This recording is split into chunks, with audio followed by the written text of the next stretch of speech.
Bryce. Hi, Bryce.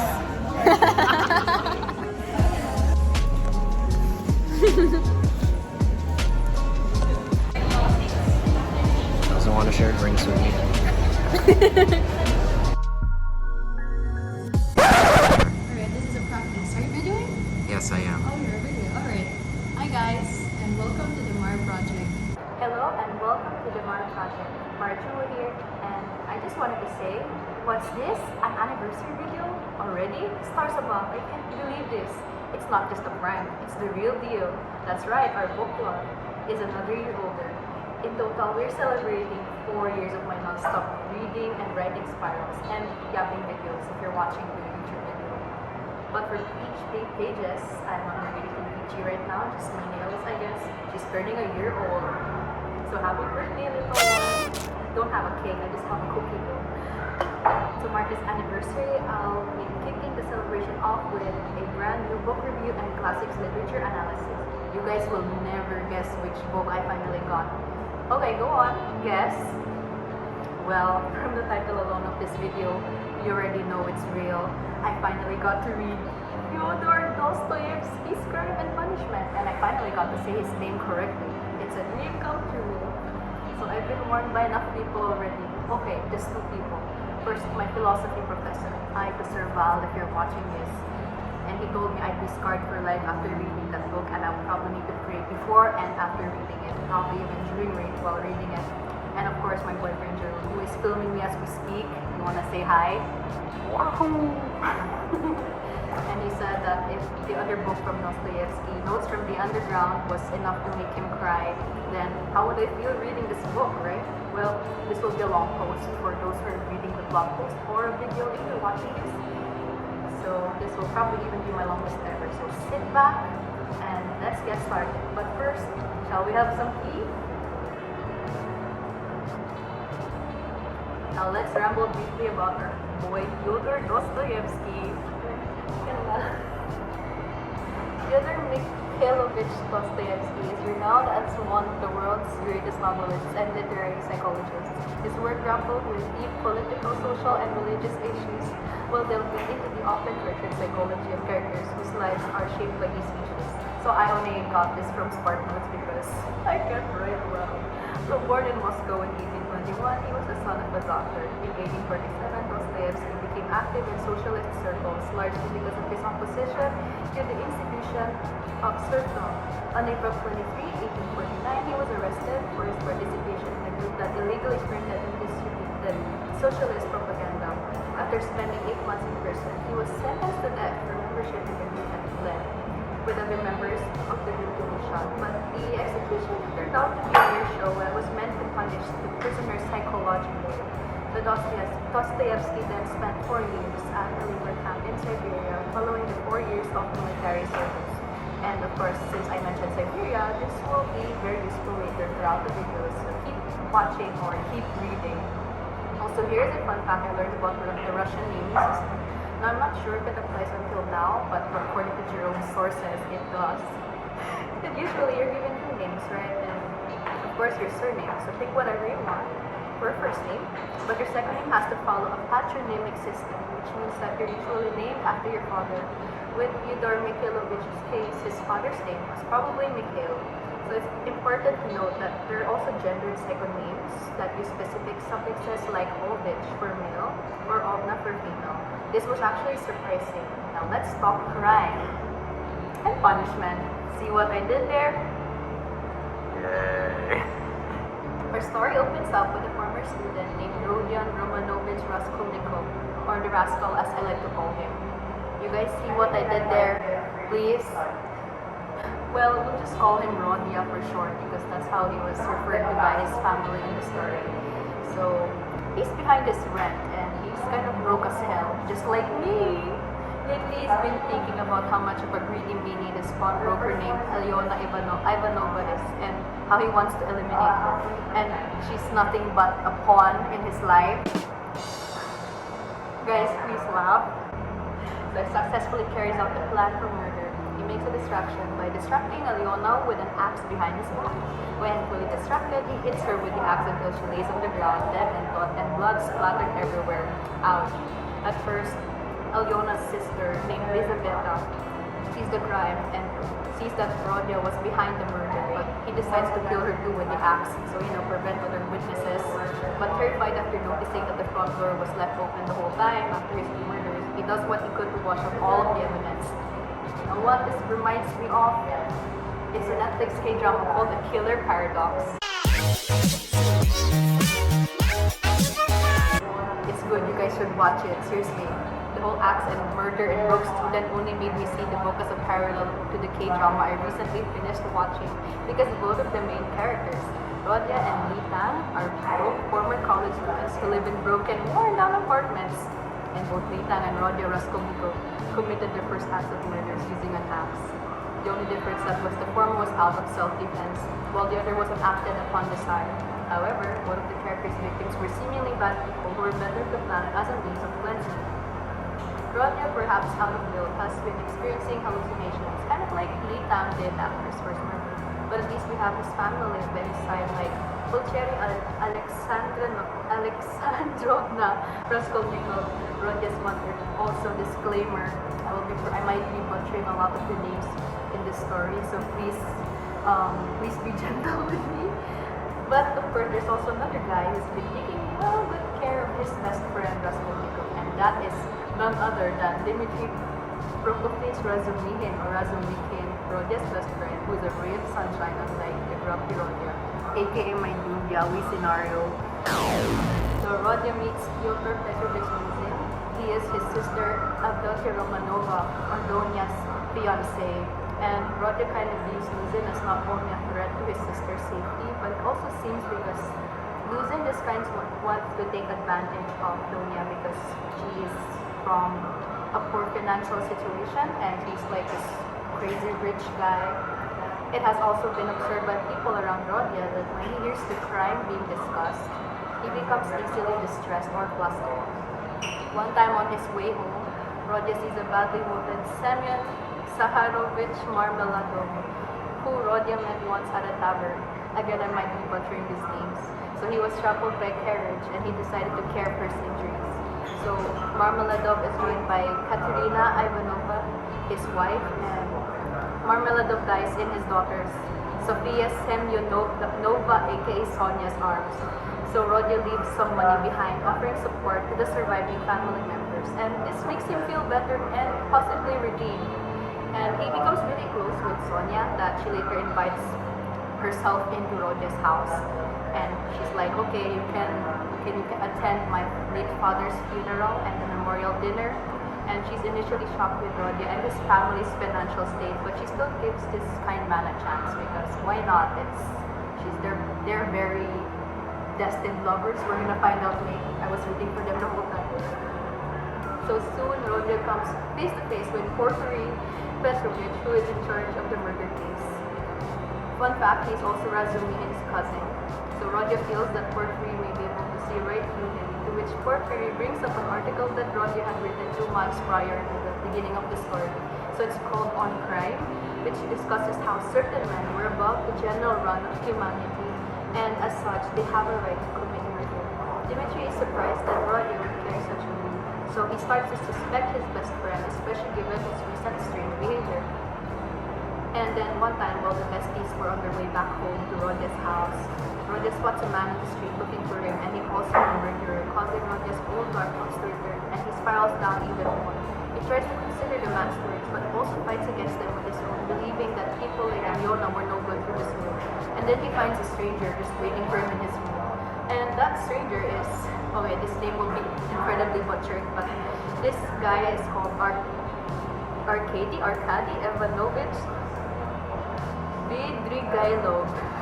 I could not pronounce that no matter how much I tried. Donya's former employer comes to discuss to Rodion that he wishes to pursue Donya after his wife, Marfa Petronova, just died. Yeah, it's kind of weird, but Vidrigailov is also aware of Donya's engagement to Luzin. So now Rodion's sister is out here being pursued by problematic men, right?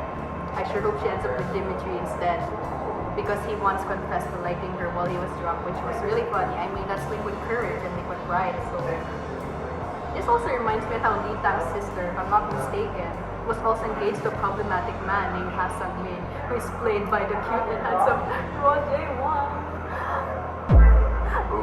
I don't even know what's seen on camera. Donya is a pretty strong and independent woman who's also intelligent and knows what to fight for. She's kind and compassionate, who's the complete opposite of her brother, who tends to be cold and calculating at times. In other words, she's a total girl boss. And aside from Dmitri, Razumihin, and Sonia, she carried the whole novel alongside her big brother. Sonia is visited by Rodia, and the two have a religious discussion when Sonia shares that Elizaveta was a close friend of hers, of course the guilt, and gifted her a cross and a copy of the Gospels. Though intimidated by Rodia, she reads him the story of Lazarus as requested by him. Intrigued and perhaps enamored, Rodia asks her to run away with him, seeing Sonia as a kindred tender spirit despite her dirty and messy past. So actually, I forgot to mention this earlier, the summaries, but she actually worked as a prostitute once to also be able to make money for her family. So in a tender moment of remorse and trust, Rodia confides in Sonia and confesses to the murders. Yet despite her initial fear, she tries to understand his motives, and seeing the vulnerability in him, to protect and remind him of her, she gives him another cross necklace as a sign of his redemption. So very sweet, she kind of just gives him a chance even if she knows that what he did was wrong. So it's kind of interesting. So Vidrigailov, who has overheard Sonia and Rodia's convo, hunts Donya down and threatens her. But she finally stands up to him, even willing to, I cannot say this for YouTube, but even threatening to unalive him, though she misses anyway. And seeing Donya's newfound strength, Vidrigailov is shattered and chooses to unalive himself instead. As the second to the last part closes in, Rodia also finally turns himself in, confessing for all of his crimes. Well, 2 of his crimes. Then the sentence happens, and in the epilogue, a year and a half passes by. Rodia chills out in his exile in Siberia. As I mentioned Siberia earlier. So this was kind of inspired by Dostoyevsky's own experiences in Siberia. And then of course the ship between Dmitri Razumihin and Donya has finally sailed, and they got married. Yay! But sadly, Mama Pulcheria has passed away. Still, while waiting for his best friend and his sister to come visit, Sonia is the first to arrive, of course. She delivers him a copy of the New Testament, which he'd start to read more and more. And they're also kind of in love, like the little kindred spirits they were. And it was super duper cute. As Rodia sits in silence in his exile, he tucks his special book under his pillow, stepping on to a new beginning, filled with life, hope, acceptance, and redemption. This book was so beautiful. I'm going to cry. Now we better analyze this masterpiece, right? I waited maybe 2 years just to read this book, and finally I got to read it. As the late Ozzy Osbourne once said, I don't wanna die an ordinary man. I'm speaking in public, by the way. May that rocker man rest in peace. He was a great man. Indeed, he had died beyond being an extraordinary man. The concept of the extraordinary man is discussed prominently in Crime and Punishment. Rodia's written article discusses his own inner struggle to be the extraordinary man he takes himself for. His article reveals that he classifies 2 kinds of people, the ordinary versus the extraordinary man. I'm just trying to look for the page because I took off all the bookmarks because they were annoying me. In his article, all men are divided into ordinary and extraordinary. Ordinary men have to live in submission, have no right to transgress the law because, don't you see, they are ordinary. But the extraordinary men have a right to commit any crime and transgress the law in any way, just because they're extraordinary. So that's literally just what he wrote. Rodia views himself as the latter, and I see this as his motivation for unaliving from part 1. Similar to Lee Tang from the K-drama I mentioned earlier. Also, very cute and problematic character. There's also struggles as another prominent lead, presenting Raskolnikov and his family members coming from a not-so-fortunate background, and how characters like Luzin or Vidrigailov try to take advantage of this, especially towards Dunya. However, despite the suffering of others from Rodia's experiences, repentance brings suffering as well as relief. Thus, suffering also presents faith and the path to salvation, as evidenced from Rodia's exile in the epilogue. Lastly, we talk of dreams. For example, the childhood traumatic incident Rodion dreamt of in part 1, where he witnessed other children beat a poor horse to death. We're not horses, we're humans, as Song Kihan once said. Which would actually be the foreshadowing on how he carried out his act of unaliving. Just for the sake of it. In the epilogue, Rodion dreamt of a world where all men think they are extraordinary, resulting in their own destruction. Afterwards, he is able to embrace his ordinariness and Sonia's love. So let's move on to a deeper analysis of the book. Okay, so I was actually planning on doing some research for this book, but as it turns out, the edition I already got featured a lot of interesting excerpts from various other research papers and articles regarding this book. So I'm just gonna share them here instead. So this one's actually an enriched classic, so it has notes, key themes, and more. Very interesting. So from a paper from Blackmer in 1964, really very long time ago, Crime and Punishment has upon most readers as an impact as immediate and obvious and full as the news of murder next door. One almost participates in the crime. The trivial details become obsessively important. It has besides a secondary impact by which, as one feels it, one discovers that one has been permanently involved in the nature of the crime. One has somehow contributed to the clarification of the true residual crime, nature of crime in general, through having contributed to the enactment of this crime in particular. Currently, this sentence mentioned the word crime like 4 times. It's the feeling of this impact that leads us to say our powers of attention have been exhausted. But there is a third and gradual impact which comes not only at the end but almost from the beginning to the end, creating in us new and exhaustible powers of attention. And this is what the impact of Dostoyevsky meant by punishment. Another one, this is from Hanan from 1969. Very nice. Who looks into the social analysis of the book. The prospect looming here is of a society that interprets any threat to its values, its aims and property, whether those threats be the lack of social progress or the right of dispossession, as automatically as a threat to its very existence. Yet it is that interpretation which is the real threat. While revolutionaries plot murder in the name of social progress, the forces of reaction, because identified with property, themselves conspire with revolutionaries in what will necessarily be their own destruction, should the revolution occur, or the fanatical, or for crypto-revolutionary like Raskolnikov. If you can't have social progress, then you prefer to have murder than nothing at all. Oh my gosh, same mindset like me, all or nothing. And the victims unknowingly take their behavior so far that they put themselves in a position where they will be unalived in order to retain their property. The result, human life is lost in the name of possessions and social progresses. Neither social progress is achieved nor property is retained. What one has is murder by the rule. Lastly, before we close in on this entry, let me share with you guys the most random quotes I've gotten from the book. You know, I was gonna use Spark Notes to look up the best or most famous quotes from the book, but sometimes they look at the original. So I'm gonna share with you guys the most random and obscure quotes from the book that I just really liked. This one's from part 1, chapter 1, page 11. I don't know why, this was like a song that was playing in the background, maybe, or a song that Rodion was listening to or suddenly remembered, but it said, walking along the crowded road, he met the one he used to know. Now you're just somebody that I used to know. But no one shared his enjoyment. His silent companion looked with positive hostility and mistrust at all these manifestations. And there was another man in the room who looked somewhat like a retired government clerk. He was sitting apart now and then sipping from his pot and looking round at the company. He too appeared to be in some agitation. In other words, people were finding Rodion to be some freaky, weird outcast in society. Me AF.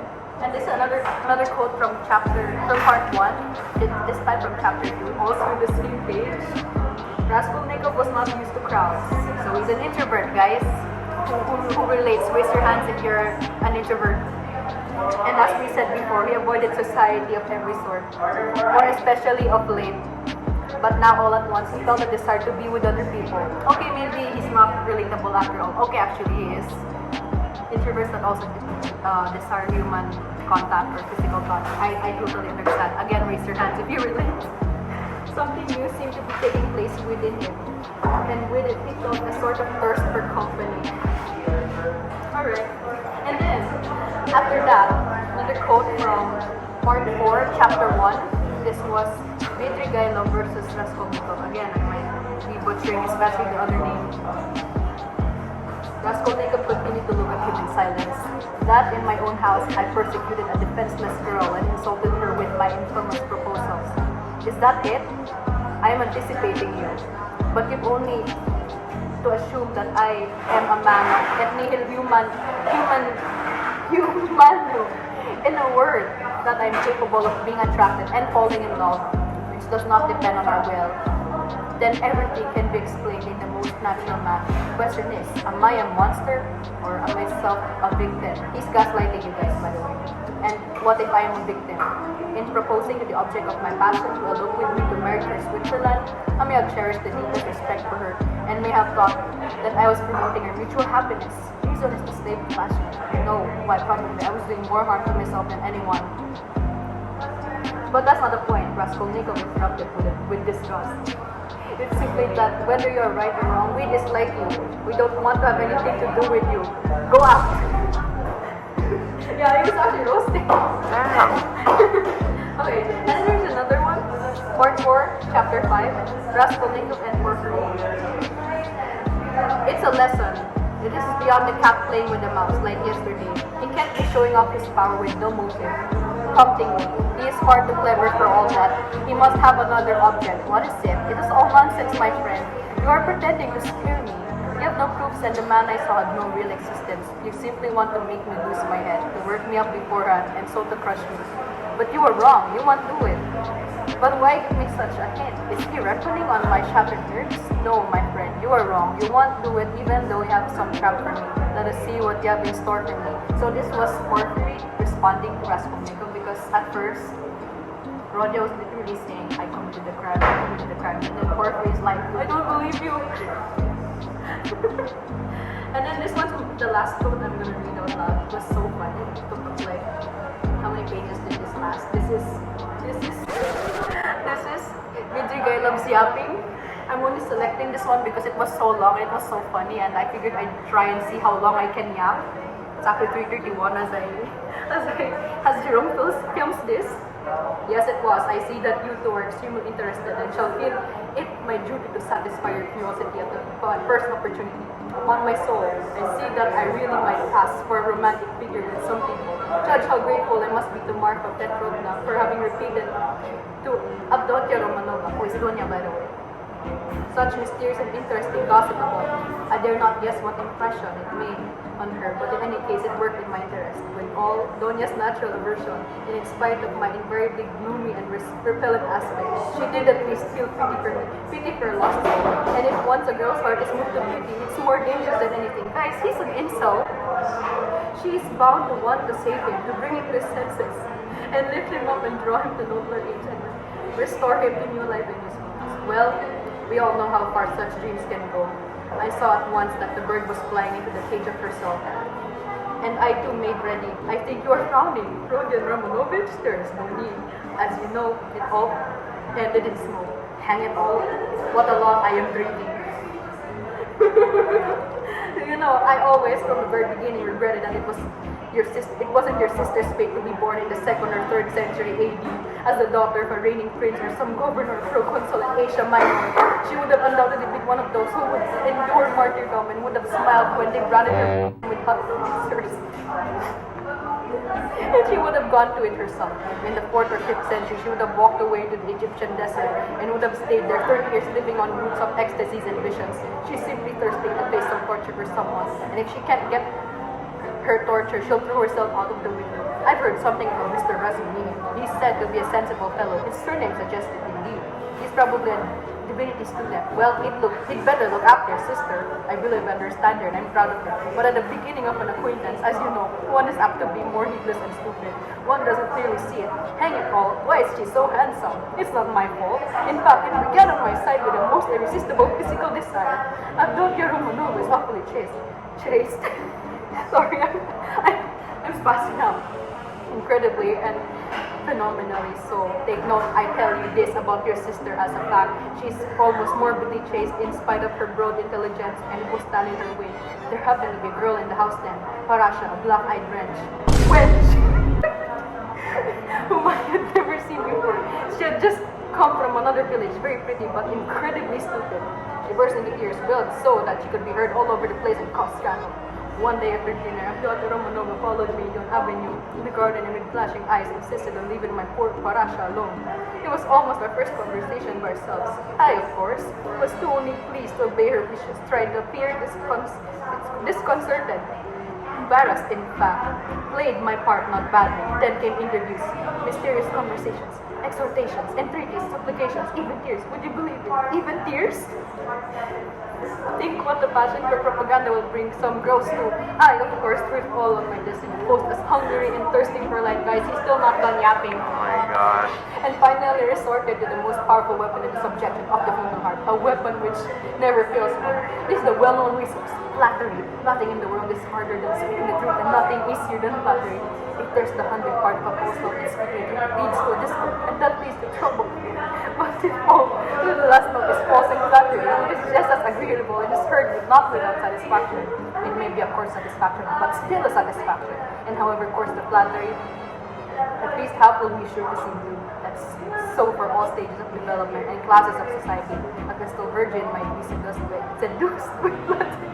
I can never remember without laughter how I once seduced a lady who was devoted to her husband, her children, and her principles. What fun it is and how little trouble. And the lady really had principles of her own anyway. All my tactics lay in simply being utterly annihilated and prostrate before. Prostrate?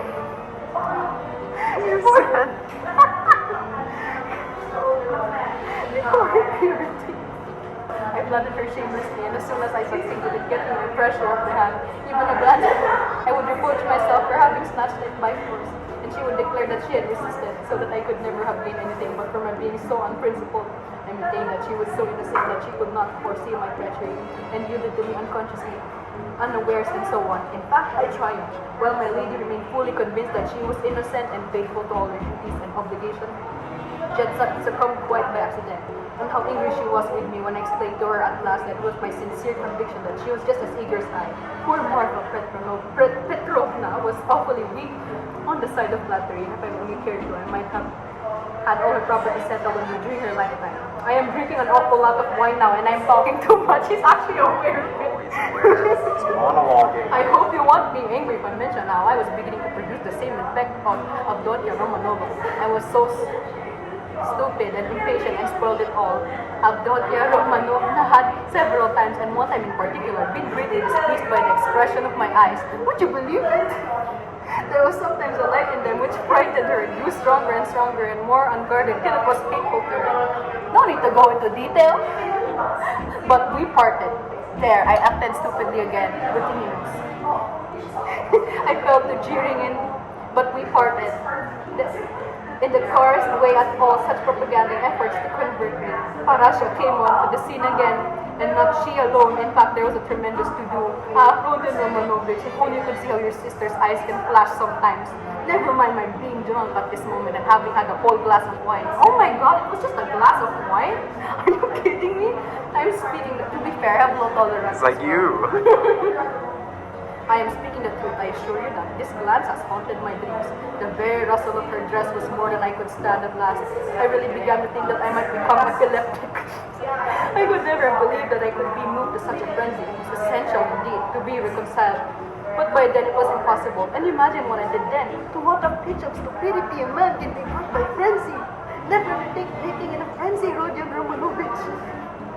I reflected that Alyona Romanovna was after all a beggar. Excuse me, that's not the word. But does it matter if it expresses the meaning?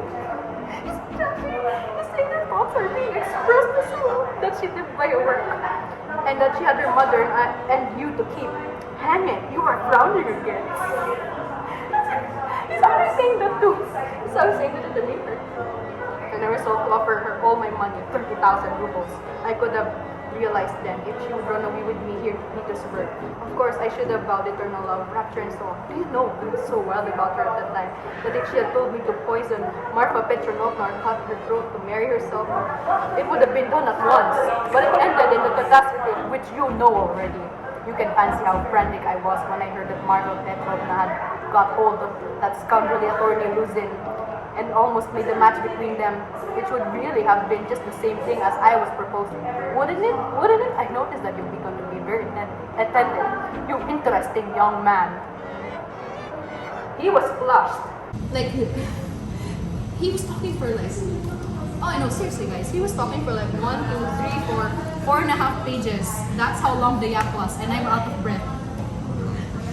Okay. Well, you guys have reached the end. I'm so sorry I wrote and yapped this much.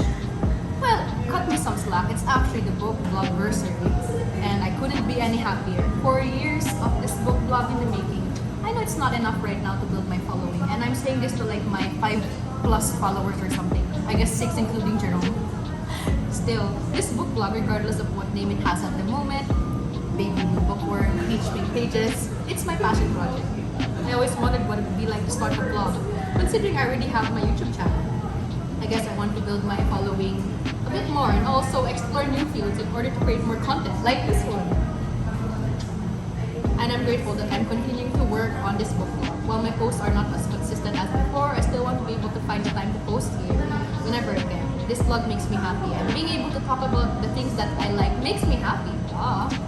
And I hope that in some way possible, this blog and its posts have also inspired you guys to pick up a new book or two, indulge a little, and learn something new. So, this was the Mara project of Peach Pink Pages signing off. Happy 4th anniversary to the blog. Cheers.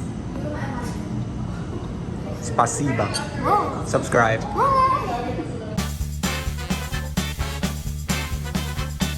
The uncanny valley noises. Oh my god. Oh my god.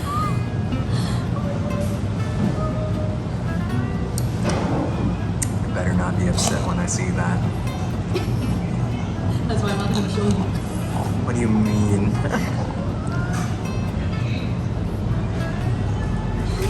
Oh my god, Hello. That's my camera crew. The Loyal camera crew is readers. just one person. Continue watching. Alright. No, I'm adjusting the camera. Yeah, I know. Oh my god. Just eating funny cookie.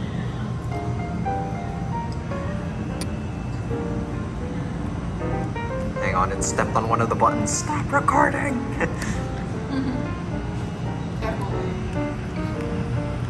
Say hello, film Hello. producer. Right, so I'm currently at the mall, as you can see from the background. And I look very haggard because I lost my mind while reading that Vidrigailov yapping session. But I am at a place called Le Sucre Lab. It's just this tiny little coffee shop. I think. I'm not sure what it's supposed to be. There are other people with me right now, but it was quiet at first, so I had this opportunity to like yap even more and go and get a little louder because, well, there are more people now. So this is my copy of the book. Here it is. My workspace, laptop,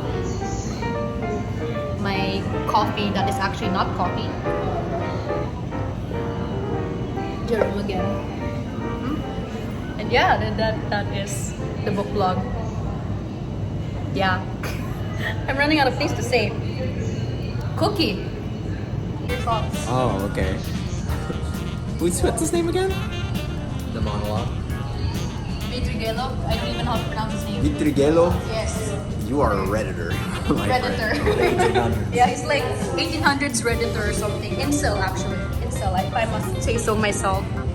Cheers. Even if it's almost empty.